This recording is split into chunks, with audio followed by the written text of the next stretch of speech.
तो फिल्म की शुरुआत होती है दो ग्रुप्स के बीच लड़ाई को दिखाते हुए। एक तो थे इंसान जो जमीन पर रहते थे और उनका ताल्लुक एक कबीले से था, और दूसरी जल परियां जो काले पानी में रहती थी। यहाँ इंसान जो एक दूसरे शहर से आए थे वो इन जल परियों पर बुरी तरह हमला कर रहे होते हैं, उन पर भारी पड़ के मार रहे होते हैं। मगर जो जल परियां होती हैं वो इन्हें नहीं मारती, बल्कि वो तो सिर्फ अपने बचाव के लिए उनके हमले को रोक रही होती है। तब यहाँ जल परियों का हेड इंसानों के मास्टर से कहता है कि हम लोगों ने आप सबका क्या बिगाड़ा है, आखिर तुम क्यों हम कमजोर लोगों को परेशान कर रहे हो। जिस पर इंसानों की मास्टर जवाब देते हैं कि हमें जल परियों के आंसू चाहिए, अगर तुम हमें वो दे दो तो हम तुम पर कोई जुल्म नहीं करेंगे और तुम्हें छोड़ दिया जाएगा। जिस पर वो कहता है माफ कीजिएगा मगर हम तो वो आपको नहीं दे सकते। ये कहकर जल परियों के लीडर फौरन अपनी बेटी के पास जाते हैं जो जल परियों की राजकुमारी थी और बहुत खूबसूरत भी थी। अपनी बेटी की जान बचाने के लिए जल परियों का लीडर उसे यहाँ से भगा देता है।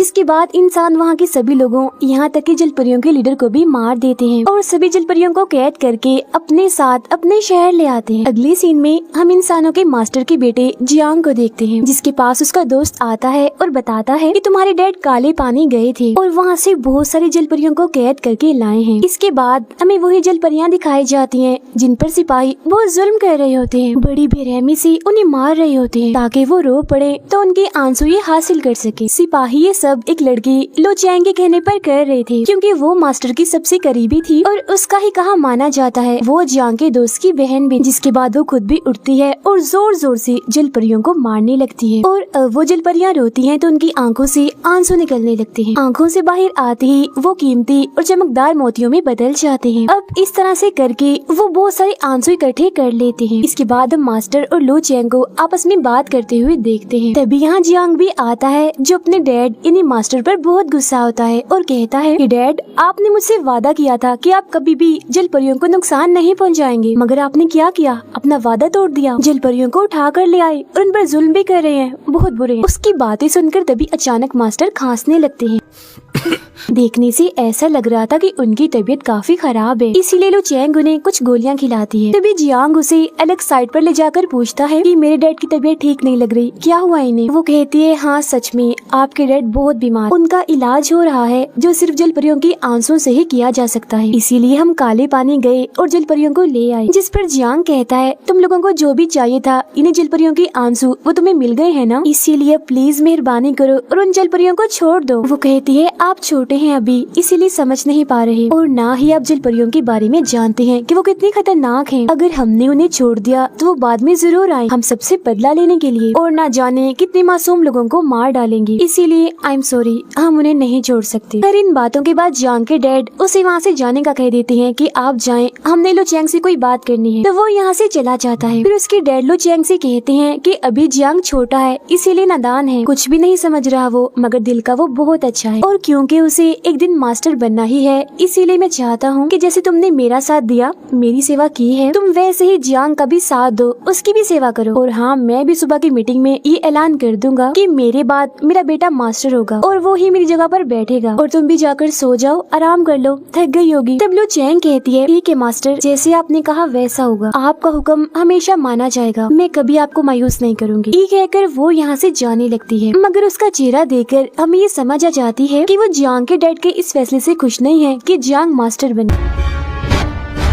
फिर मास्टर भी अपने कमरे में चले जाते हैं, जहाँ तभी उनके पास जियांग आता है जो उनके लिए चाय लाया था। वो कहता है ये चाय लो चैंग और उसका भाई पहाड़ों पर से लाए हैं, ये बहुत अच्छी है जिसे पीकर अब जल्द सेहतयाब हो जाएंगे। फिर तो मास्टर चाय पीने लगते हैं और जियांग से कहते हैं बेटा मैंने आपसे कोई जरूरी बात करनी है। जियांग कहता है जी डैड कीजिए, मुझे भी आपसे कोई बात करनी है। और फिर वो अपने डैड से पूछता है अच्छा आप लोगों ने अपना काम कर लिया हो तो क्या हम उन जल परियों को छोड़ सकते हैं, बहुत जुल्म कर लिया उन पर, अब बस कर दीजिए। जो सुन उसके डैड नाराज हो जाते हैं और कहते हैं तुम ऐसे ही फजूल बोले जा रहे हो, कुछ नहीं जानते तुम इस सब के बारे में जो हम कर रहे हैं। जल परियां बहुत ही खतरनाक होती हैं, वो इंसान का रूप लेकर जमीन पर आती हैं और एक के बाद एक इंसान को मारती जाती हैं। वो तो अच्छा हुआ मुझे लो चैंग ने सब के बारे में बता दिया, वरना तुम्हारा वादा पूरा करने के चक्कर में मैं उन जल परियों को ऐसे छोड़ देता और उनके साथ कुछ न करता। तब जियांग कहता है आपकी सोच गलत है, जल परियां इंसानों को नहीं मारती, सुनी सुनाई बातों पर आप यकीन मत किया करें डैड। जो सुन उसके डैड गुस्सा हो जाते हैं और कहते हैं क्या मैं तुम्हें पागल नजर आ रहा हूँ। इतना कहते ही उनके सीने में दर्द होने लगता है और देखते ही देखते अचानक से ही उनकी मौत हो जाती है।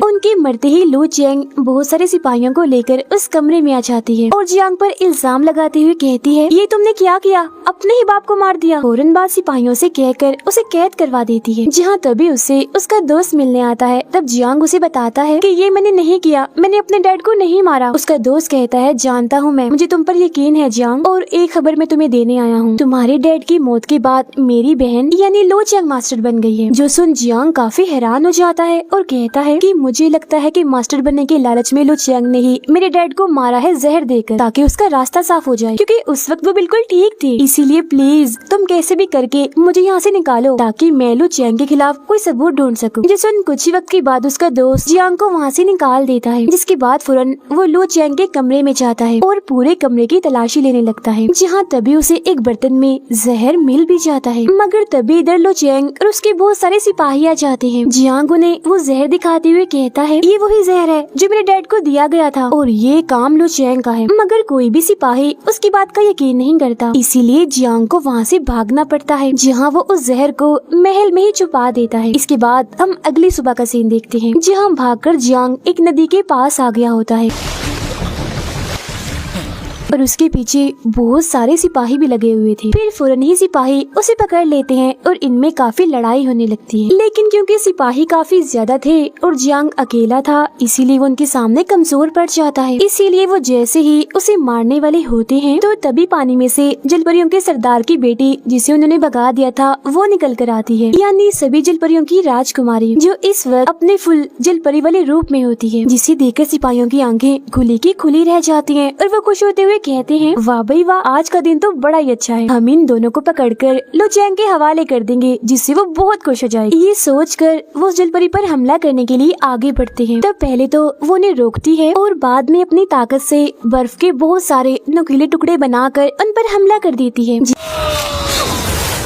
जिससे वो लोग डर जाते हैं और यहाँ से भाग जाते हैं। जिसके बाद वो जलपरी इंसानी रूप में आकर यहाँ से जाने लगती है। तब जियांग उसे रोकते हुए कहता है, तुमने मेरी जान बचाई, ए खूबसूरत लड़की, अपना नाम तो बताती जाओ ताकि मैं भी किसी दिन तुम्हारे काम आ सकूं। मगर जब वो जियांग के सूट पर उसके शहर की मोहर देखती है तो उसे बहुत गुस्सा आ जाता है और वो उस पर भी नोकदार बर्फ से हमला करने लगती है। जिस पर जियांग कहता है, अरे ये क्या कर रही हो तुम, अभी तो तुमने मेरी जान बचाई और खुद ही मेरी जान लेना चाहती हो। जलपरी कहती है, तुम्हारे शहर के लोगों ने मेरे सभी अपनों को मार दिया और जितने बचे थे उन्हें अपने पास कैद किया हुआ है, तो तुम ही बताओ मैं तुम्हें कैसे छोड़ दूं। मैं अब तुम्हारे शहर के लोगों को मारने जा रही हूँ, अपने लोगों का बदला लेने के लिए, जिसकी शुरुआत मैं तुम्हें मारकर करूंगी। जियांग कहता है, अच्छा मेरी बात भी सुनो, मेरे डैड को तो मेरे अपने ही शहर के लोगों ने मार दिया, मैं भी उनसे बदला लेना चाहता हूँ और मैं उस शहर से काफी अच्छे से वाकिफ हूँ, वहाँ की एक एक जगह के बारे में मुझे पता है, तो मैं भी तुम्हारे साथ चलता हूँ। इस तरह से मैं बदला भी ले लूंगा और जो तुमने मेरी जान बचाई है उसका हिसाब भी बराबर हो जाएगा। जिसके लिए वो जलपरी मान जाती है और वो लोग उस शहर के लिए निकल जाते हैं, जहाँ जियांग अपने रास्ते में आने वाले बहुत सारे बच्चों को खाना खिलाता है, जो देखकर जलपरी को बहुत खुशी होती है। अब जियांग जलपरी को खुश करने के लिए उसके लिए सफेद रंग का प्यारा सा सूट और एक छतरी भी लेकर आता है। जिसके बाद वो दोबारा से आगे बढ़ते हैं, जहाँ तभी वो रास्ते में देखते हैं कि लो चेंग के कुछ सिपाही एक लड़के से लड़ रहे होते हैं, मगर वो लड़का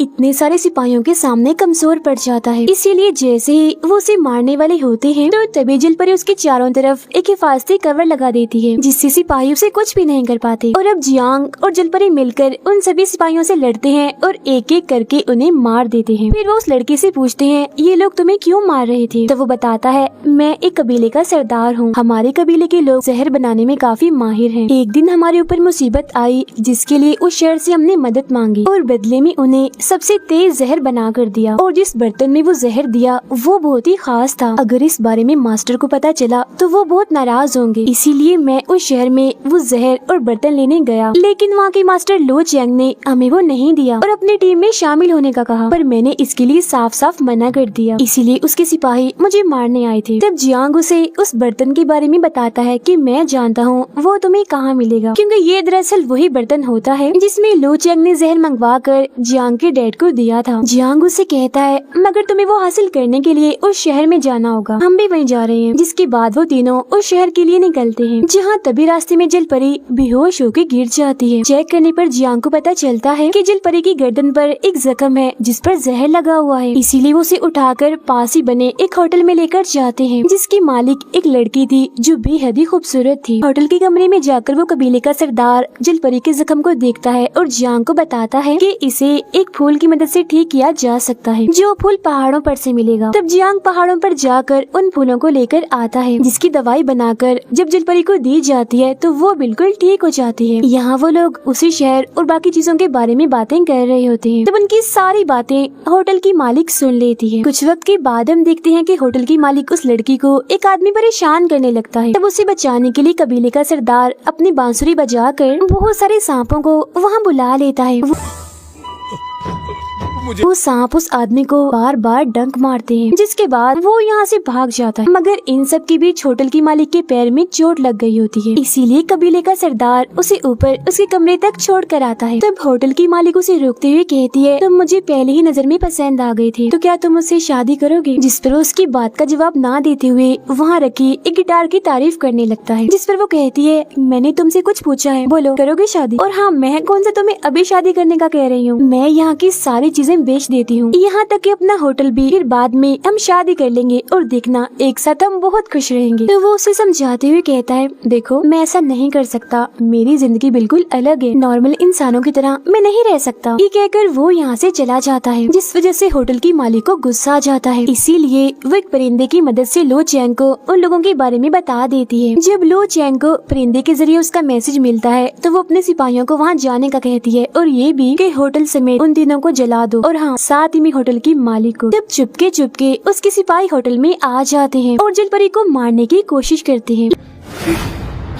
लेकिन जियांग और कबीले का सरदार उसे बचा लेते हैं। अब सिपाही पूरे होटल में आग लगा देते हैं, जिससे वो जलने लगता है, मगर वो चारों ठीक वक्त पर वहाँ से बाहर आ गए थे। कबीले का सरदार होटल की मालिक को कहता है, अब तुम यहाँ से चली जाओ, जिस पर वो कहती है, नहीं मैं भी तुम्हारे साथ उस शहर में चलती हूँ। जिसके बाद ये चारों आगे बढ़ते हैं, जहाँ तभी रास्ते में पेड़ों की टहनियाँ उन पर हमला कर देती है। जल परी और होटल की मालिक को पकड़ लेती है, लेकिन जियांग और वो सरदार ऊपर की तरफ कूद कर उन टहनियों को काट देते हैं और दोनों की जान बचा लेते हैं। लेकिन अब वो टहनियाँ सरदार को पकड़ लेती हैं, तो होटल की मालिक अपनी उसी जादुई गिटार को बजाकर टहनियों को काट देती है और सरदार को बचा लेती है, और ये लोग एक बार फिर अपना सफर शुरू करते हैं। कुछ वक्त के बाद वो शहर में पहुंचकर सीधा महल में जाते हैं। उन्हें लग रहा था कि यहाँ उन्हें कोई भी नहीं देख रहा होगा, मगर तभी यहाँ बहुत सारे सिपाही आ जाते हैं, जिनके साथ लो चैंग भी थी। अब देखते ही देखते सिपाही उन पर हमला कर देते हैं। बदले में वो भी उन सिपाहियों से लड़कर उन्हें अच्छा सबक सिखाते हैं, क्योंकि ये चारों काफी ताकतवर थे और उन पर काफी भारी पड़ रहे थे। अब सिपाहियों को कमजोर पड़ता हुआ देखकर लो चैंग भी